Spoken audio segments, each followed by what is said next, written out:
Picture this. You are standing in the ornate marble halls of Topkapi Palace on a scorching August morning in 1520 AD. The air shimmers with heat waves rising from polished stone floors, and through carved wooden screens, you catch glimpses of silk curtains fluttering in chambers beyond.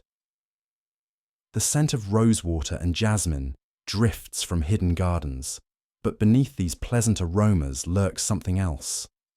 Something that makes your stomach turn and your eyes water.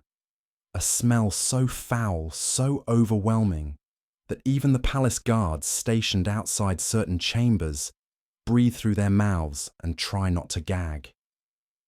Behind those silk curtains lives Roxolana, the most powerful woman in the Ottoman Empire. Known to history as Sultan, she rose from Ukrainian slave to become the beloved wife of Sultan Suleiman the Magnificent. She commands armies, influences imperial policy, and holds the fate of millions in her jeweled hands.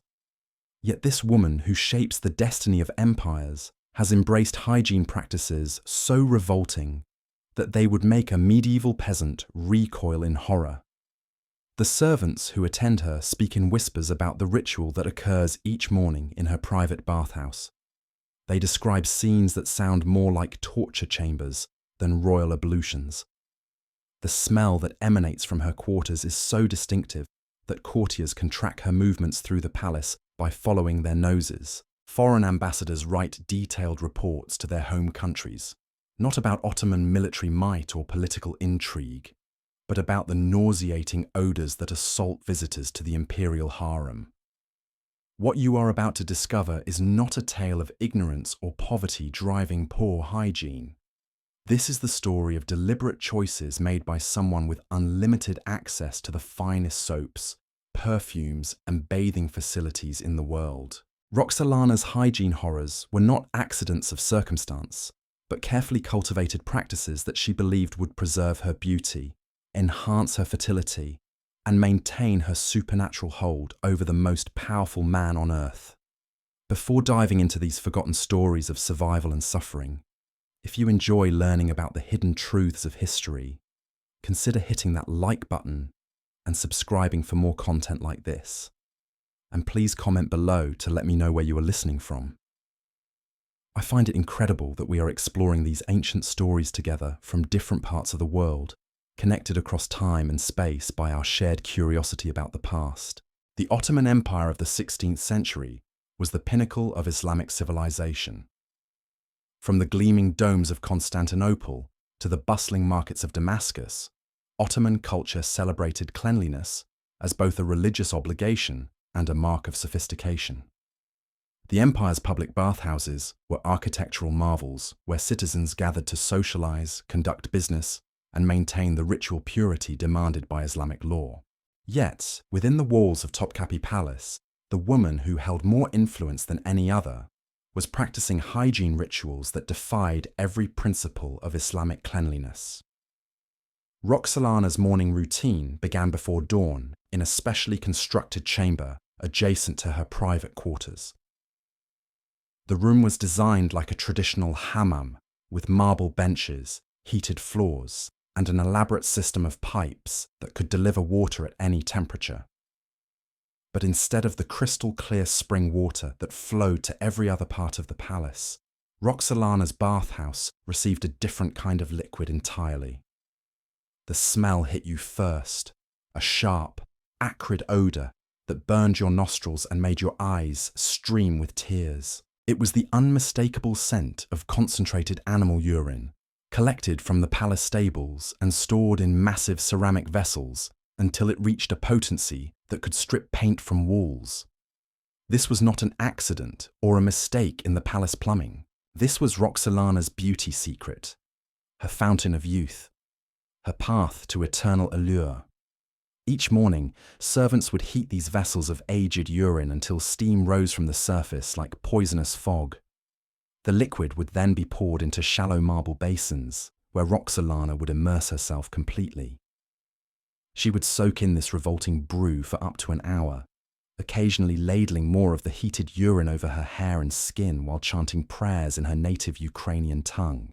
The theoretical basis for this practice came from ancient Persian medical texts that claimed fermented animal urine possessed magical properties. These texts, carefully preserved in the palace library, described how the ammonia in aged urine could dissolve impurities from the skin, strengthen hair follicles, and create a chemical barrier against aging. More importantly for Roxolana, the texts claimed that regular urine baths would make a woman irresistibly attractive to men, binding their hearts with supernatural force. But the reality of these daily urine baths was a horror that defied imagination. The ammonia concentration was so high that it would burn Roxolana's skin, leaving angry red welts that took days to heal.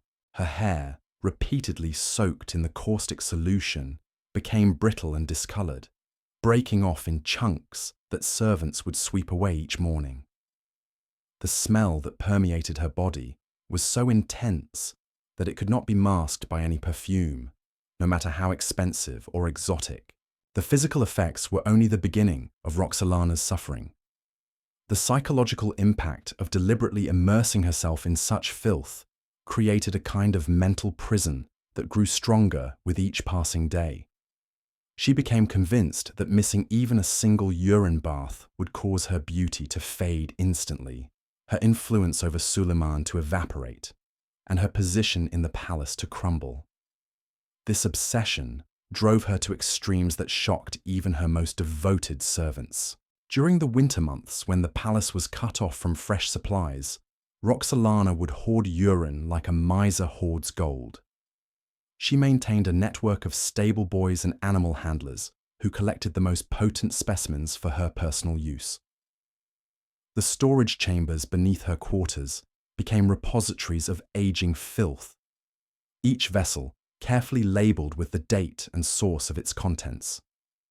Horse urine was considered the most effective, followed by cattle, then goats and sheep. The preparation of these beauty treatments became increasingly elaborate as Roxolana's obsession deepened. She employed a team of specialists who did nothing but collect, age, and prepare the various animal urines according to recipes found in ancient Persian texts. These servants were sworn to secrecy under threat of death, creating a conspiracy of silence that allowed Roxolana's practices to continue undetected by the broader palace community. The smell, however, could not be contained. It seeped through walls, drifted down corridors, and announced Roxolana's presence throughout the imperial complex. Visitors to the palace would later write about the mysterious odor that seemed to follow the Sultan's favorite wife, describing it as a mixture of barnyard waste and chemical burn that made normal conversation impossible. Yet somehow, impossibly, Suleiman the Magnificent remained devoted to this woman who reeked of animal waste. Whether through genuine affection, political necessity, or some form of olfactory blindness brought on by prolonged exposure, the Sultan continued to visit Roxolana's chambers regularly, seemingly unaware of the revolting hygiene practices that defined her daily existence. The servants who witnessed these intimate encounters reported scenes that bordered on the surreal. Suleiman would enter Roxolana's chambers carrying bouquets of fresh flowers, apparently attempting to mask the overwhelming stench that had become her signature. He would position himself upwind whenever possible, conducting conversations from across the room while Roxolana remained seated near open windows. Yet despite these obvious signs of olfactory distress, the Sultan's political and emotional dependence on his wife only seemed to grow stronger. The medical consequences of Roxolana's urine obsession extended far beyond skin irritation and hair damage. The constant exposure to high concentrations of ammonia began affecting her respiratory system, causing chronic coughing fits that would rack her body for hours. Her lungs, repeatedly assaulted by toxic vapors, developed a permanent rasp that made her voice barely recognizable from the melodious tones that had first captivated Suleiman decades earlier. The chemical burns from her daily urine baths created open wounds that refused to heal properly in the contaminated environment of her chambers. These sores would become infected, oozing pus and blood that mixed with the already overwhelming odors to create new layers of revulsion. Palace physicians, summoned to treat these mysterious ailments, were baffled by symptoms they had never encountered. Their prescribed remedies of herbal poultices and healing oils were useless against damage caused by deliberate chemical exposure. As Roxolana entered her 40s, the cumulative effects of her hygiene practices began accelerating her physical decline in ways that no ancient Persian text had warned about. Her skin, repeatedly burned and scarred by ammonia exposure, took on a mottled appearance that no amount of cosmetics could conceal. The texture became leathery and discolored, with patches of dead tissue that would flake off like old parchment. Her hair, once her greatest vanity, had been reduced to sparse, brittle strands that broke at the slightest touch. The urine treatments that were supposed to strengthen her locks had instead destroyed them so completely that she was forced to wear increasingly elaborate headdresses to hide her baldness. These coverings, soaked in the same toxic vapors that filled her chambers, became additional sources of contamination that trapped the foul odors against her scalp. The psychological torment of maintaining this routine while watching her body deteriorate created a feedback loop of desperation that drove Roxolana to ever more extreme measures. She began experimenting with different combinations of animal waste, mixing horse urine with fermented goat excrement to create pastes that she would apply to her face like beauty masks. These concoctions would harden into crusts that had to be scraped off with metal tools, taking layers of damaged skin with them. Foreign diplomats visiting the Ottoman court during Roxolana's later years left detailed accounts of their encounters with the Sultan's wife that read like descriptions of meetings with a living corpse. The Venetian ambassador wrote in 1558 that approaching within 10 feet of Hurrem Sultan required considerable mental preparation and physical endurance. He described her appearance as that of someone who had been partially dissolved by acid, her skin pocked with sores, and her remaining hair hanging in greasy, discolored strings. Yet even as her body betrayed the futility of her hygiene practices, Roxolana's political influence remained absolute. She continued to manipulate court appointments, influence military campaigns, and shape imperial policy from her reeking chambers. The disconnect between her physical deterioration and her continued power created a surreal atmosphere in the palace, where the most important decisions in the empire were being made by a woman who could barely be approached without protective breathing apparatus. The end came not from the dramatic political intrigue that marked so many Ottoman court deaths, but from the slow, inexorable poisoning that Roxolana had inflicted upon herself through decades of chemical exposure. Her final months were spent in agony as her organs, saturated with toxins from years of urine absorption through damaged skin, began shutting down one by one. When Hurrem Sultan died in April 1558, the servants tasked with preparing her body for burial faced an unprecedented challenge. The corpse reeked so powerfully that the traditional washing rituals had to be abandoned. Instead, her remains were wrapped in layer upon layer of perfumed cloth and sealed in multiple coffins to contain the odor that persisted even in death. The chambers where Roxolana had conducted her daily urine rituals were sealed immediately after her death and remained closed for decades afterward. The marble floors and walls, permanently saturated with decades of ammonia exposure, continued to emit toxic vapors that made the rooms uninhabitable. Eventually, that entire section of Topkapi Palace was demolished and rebuilt, the only way to eliminate the contamination that had become Roxolana's lasting legacy.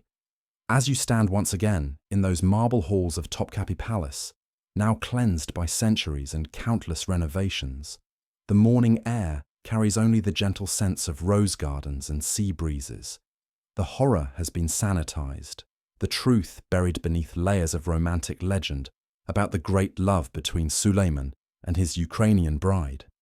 But the real story, hidden in crumbling palace records and diplomatic correspondence, tells a different tale entirely. Here was a woman who possessed everything the world could offer: unlimited wealth, absolute power, devoted love, yet who destroyed herself pursuing an impossible ideal of beauty through the most revolting means imaginable. Roxolana's tragedy was not ignorance or desperation, but the terrible clarity with which she chose to sacrifice her health, her comfort, and ultimately her life for the illusion of eternal allure. The greatest empire of its age was shaped by a woman who bathed in animal waste, believing that degradation was the price of power. In her final years, as courtiers fled her presence and servants drew lots to determine who would attend her, Roxolana achieved a kind of immortality after all, not through beauty or love, but as history's most revolting example of vanity consuming its own creator. The Sultana, who sought to preserve herself through filth, had succeeded only in becoming something that time itself would struggle to forget.